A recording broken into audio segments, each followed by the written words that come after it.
agaasimaha guud ee wasaaradda tamarta iyo macdanta Soomaaliland ay wehelinayaan agaasimo waaxidye ka tirsan wasaaraddaasi ayaa maanta soo gaaray magaalada Laascaanood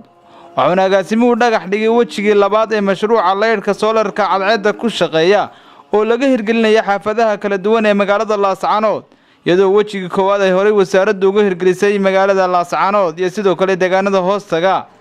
waxaana dhagax dhigaasi kadib munaasabad kooban oo ay ka soo qayb galeen gudoomiyaha gobolka Sool duqa degmada Laascaanood iyo taliyaha qaybta bilayska gobolka Sool waxgarad cuqaal iyo qaybaha kala duwan ee bulshada ayaa ka qabsoontay hoolka dawladda hoose ee degmada Laascaanood waxayna dhammaan mas'uuliyiinta halkaasi ka hadlay ay soo dhaweeyeen mashruucan ay hirgelinayaan wasaaradda tamarta iyo macdanta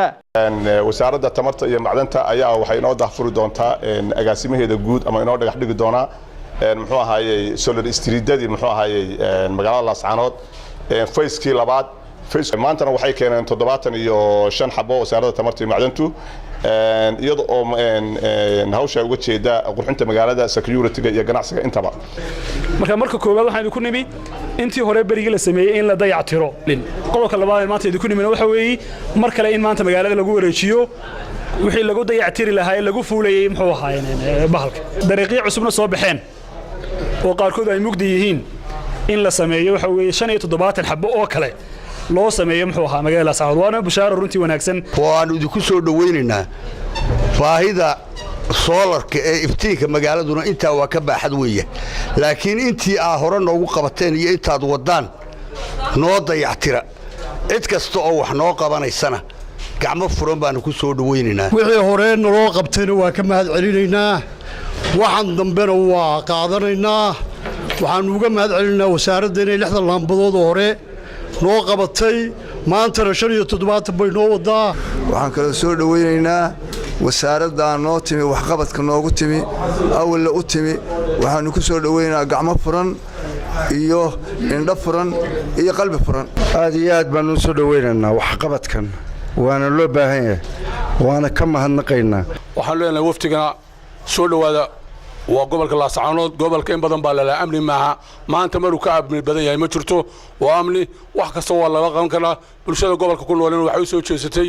danteeda iyo sida gobolka loo horumarin lahaa sidoo kale gudoomiyaha gobolka Sool iyo duqa degmada Laascaanood ayaa dhankooda ku booriyay shacabka gobolka Sool inay ilaashadaan danta guud ee lagu horumarinayo gobolka Sool iyo sidoo kale degmada Laascaanood mudanayaal sidaad kullee leedin sheegay maanta waxa maalin weyn mashruuca aadka muhiimka ah ee Laydhka cadceedda tamarta ku shaqeeya ee wasaaradda tamarta iyo macdanta ee Jamhuuriyadda Soomaaliland inoo keentay taasoo ay ka mid tahay horumarintii uu ku baaqay madaxweynaha Jamhuuriyadda Soomaaliland mudane Muuse Biixi Cabdi waxa farxad weyn oo ah in halkan aan ku daafurayno mashruuc in badan soo socday in badan aan sugaynay oo ku saabsan nalalkan cadceedda ku shaqeeya ama tamarta ku shaqeeya oo in badan ma hawshoodii lagu jiray waxaan hawsha uga mahadnaqayaa wasaaradda macdanta iyo tamarta kolley riyadii maanta rimowday koromana maalin lama wada dhisin oo marba wixii awoodda dhaqaale ay saamaxdo baa la qabanayaa kolley siyaasadda golaha deegaanka iyo dowladda hoose waxa weeye in magaaladu dhammaanteed ay hesho nal ku filan gabagabadina waxa halkaasi ka hadlay agaasimaha guud ee wasaaraddaasi sharaf bay tahay maanta aan ku dhagax dhigno laambadaha solarka ku shaqeynaya ee casriga ah in maanta laga fuliyo Laascaanood halkaasi waxay sheegaysaa ahmiyadda loo leeyahay iyo horumarintiina bilaabantay waxaan anagu ugu tala galnay in degmada Laascaanood ay la tartanto gobolada inteeda kale iyagoo waliba isticmaali doona Laydh aan laga iibinin ka naturalka Ilaahay siiyay